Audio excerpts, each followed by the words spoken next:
అర్థమవుతుంది. సరే, టోటల్గా రేపు కోర్టు విచారణ జరిగితే ఖచ్చితంగా పెద్దిరెడ్డి రామచంద్రారెడ్డి మీద అనర్హత వేయబడే అవకాశం ఉంటుంది అనుకుంటున్నారా? 100% ఎట్టి పరిస్థితుల్లోనూ అనర్హత వేటు నుండి తప్పించుకునే అవకాశం లేదు.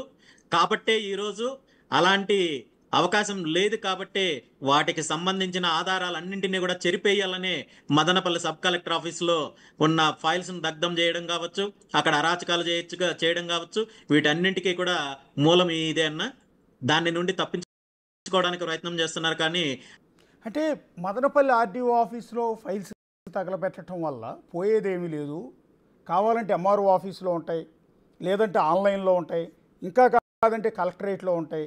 ఇన్ని మార్గాలు ఉండగా ఒక్కచోట తగలబడితే నష్టం ఏంటి అని స్వయంగా ఆయనకు మద్దతు ఇస్తూ జగన్మోహన్ రెడ్డి గారు నిన్న మాట్లాడారు. కరెక్ట్ అన్న. ఆ విషయము జగన్మోహన్ రెడ్డి గారికి తెలిసిన విషయం పాపము వీళ్ళకి తెలియదు. వీళ్ళు కేవలం దోపిడీ చేయడము, లేదంటే దౌర్జన్యాలు చేయడం, ఇలా కాల్ చేయడం మాత్రమే వీళ్ళకి తెలుసు. దీని రికార్డ్స్ ఆన్లైన్లో ఉంటాయి, లేదంటే మళ్ళీ దాన్ని రీజనరేట్ చేయొచ్చు. ఇలాంటి టెక్నికల్ విషయాలు, అలాంటి నాలెడ్జ్ వీళ్ళకు ఉండదు. వీళ్ళకున్న నాలెడ్జ్ వల్ల ఏ విధంగా దోపిడీ చేయాలి, ఏ విధంగా అవినీతి చేయాలి, ఏ విధంగా దౌర్జన్యాలు చేయాలనే దాని మీద వీళ్ళకి నాలెడ్జ్ ఉంది. అక్కడ జరిగిన సంఘటన తర్వాత వీళ్ళకి ఆ విషయం అర్థమైంది కాబట్టి ఇప్పుడు దాని నుండి తప్పించుకునే ప్రయత్నం చేయాలని చెప్పి అన్ని రకాలుగా ప్రయత్నం చేస్తున్నారు. ఇప్పుడు మదనపల్లి అగ్ని ప్రమాదం మీరన్నారు, ఆ ఫైల్స్ ఏదైతే మీరు చెప్తున్న 1000 ఎకరాలు ఆస్తులకు సంబంధించి, కబ్జాలకు సంబంధించిన వివరాలు బయటపడతాయన్న ఉద్దేశంతో తగలబెట్టారు అని. అయితే ఆ విచారణ కోసం ఆయన సిసోడియా గారు వెళ్తే అక్కడ కొన్ని వందల మంది తరలి వస్తున్నారు పెద్దిరెడ్డి బాధితులు. ఇది ఎక్స్పెక్ట్ చేశారా మీరు? ఇంతమంది ఈరోజు ఇప్పుడే ఏదో బ్రిటిష్ వాళ్ళ నుంచి మన చేతిలోకి ఇంకా ఇప్పుడు బయట వచ్చిన వాళ్ళు కాదన్నా, ఇంకా చాలా మంది ఉన్నారు. ఇంకా ఖచ్చితంగా ప్రభుత్వం వీళ్ళ మీద చర్యలు తీసుకుంటుంది అనే నమ్మకం ప్రజల్లో కలిగితే ప్రతి ఊరిలో, ప్రతి వీధిలో, ప్రతి గల్లీలో వీళ్ళ బాధితులు ఉన్నారు.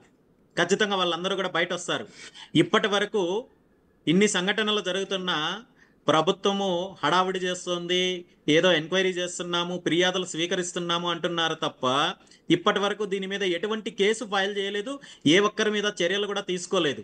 కనీసం ఎఫ్ఐఆర్ ఫైల్ చేయలేదు కాబట్టి ప్రజలు ఇంకా అనుమానిస్తున్నారు. ఖచ్చితంగా దీని మీద నెక్స్ట్ స్టెప్ ప్రభుత్వం తీసుకున్నట్టయితే ఇంకా బాధితులు వేలల్లో ఉన్నారు, వాళ్ళందరూ కూడా బయట వస్తారు. సో సిఐడి వల్ల మీరు అనుకుంటున్నట్టు రామచంద్రారెడ్డి గారు, అతని అనుచరులు, అతని కుటుంబ సభ్యుల మీద కేసు ఫైల్ చేయడానికి కావాల్సిన ప్రాథమిక సాక్ష్యాధారాలు ఇప్పటికే ప్రభుత్వం వద్ద ఉన్నాయి. ప్రభుత్వము వెంటనే కేసు ఫైల్ చేసి వీళ్ళ మీద విచారణ జరిపించాలంటే వీళ్ళని అరెస్ట్ చేయాలి. నిందితులు ఎవరైతే ఉన్నారో వాళ్ళు బయట ఉండి ఏదైతే ఈ రికార్డులను తారుమారు చేస్తూ అన్ని రకాలుగా ప్రలోభాలకు గురి చేస్తూ అధికారులను ఇబ్బంది పెడుతూ చేస్తుంటే విచారణ ఎలా ముందుకెళ్తుంది? దీని మీద నిజానిజాలు ఎలా బయటకు వస్తాయన్నా? ఖచ్చితంగా వెంటనే వీళ్ళు ప్రభుత్వం చేయాల్సింది ఏంటంటే దీని మీద ప్రాథమిక ఆధారాలు ఉన్నాయి కాబట్టి ఖచ్చితంగా వీళ్ళ మీద చర్యలు తీసుకోవడానికి కావాల్సిన అన్ని సాక్ష్యాధారాలతో ఉన్నాయి. ఖచ్చితంగా వెంటనే కేసు ఫైల్ చేసి వీళ్ళని, వీళ్ళ కుటుంబ సభ్యులని, వీళ్ళ అనుచరులు ఎవరైతే ఈ స్కామ్లో ఉన్నారో వీళ్ళందరినీ అరెస్ట్ చేసినప్పుడే అది జరుగుతుంది. నిష్పక్షపాతంగా విచారణ జరుగుతుంది. ఎవరైతే బాధితులు ఉన్నారో వాళ్ళకి న్యాయం జరుగుతుంది. బాధితులందరూ క్లియర్గా చెప్తూ ఉన్నారండి. డైరెక్ట్గా ఆయా స్థలాలు, పొలాలకు సంబంధించిన, ఆస్తులకు సంబంధించిన డాక్యుమెంట్లు తీసుకొచ్చి మీడియాకు చూపిస్తున్నారు, సిసోడియా గారికి ఇస్తూ ఉన్నారు. ఇది పెద్దిరెడ్డి, ఆయన తమ్ముడు ద్వారకానాథ్ రెడ్డి, కొడుకు మిథున్ రెడ్డి, వీళ్ళందరూ ఆక్రమించారు, వాళ్ళ చెర నుంచి మా భూములు మాకు ఇప్పించండి, మా ఆస్తులు. నేరుగా బాధితులు రిటర్న్ గా ఫిర్యాదు చేసి నేరుగా సాక్ష్యం చెప్తున్నప్పుడు కేసు ఫైల్ చేయడానికి ఇంతకంటే ఆధారాలు ఏం కావాలన్నా? ఈరోజు నా దగ్గర 142 ఆస్తులకు సంబంధించిన వివరాలు ఇచ్చాను.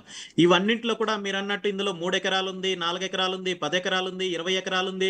అదేవిధంగా 2 సెంట్లు 3 సెంట్లు సంబంధించి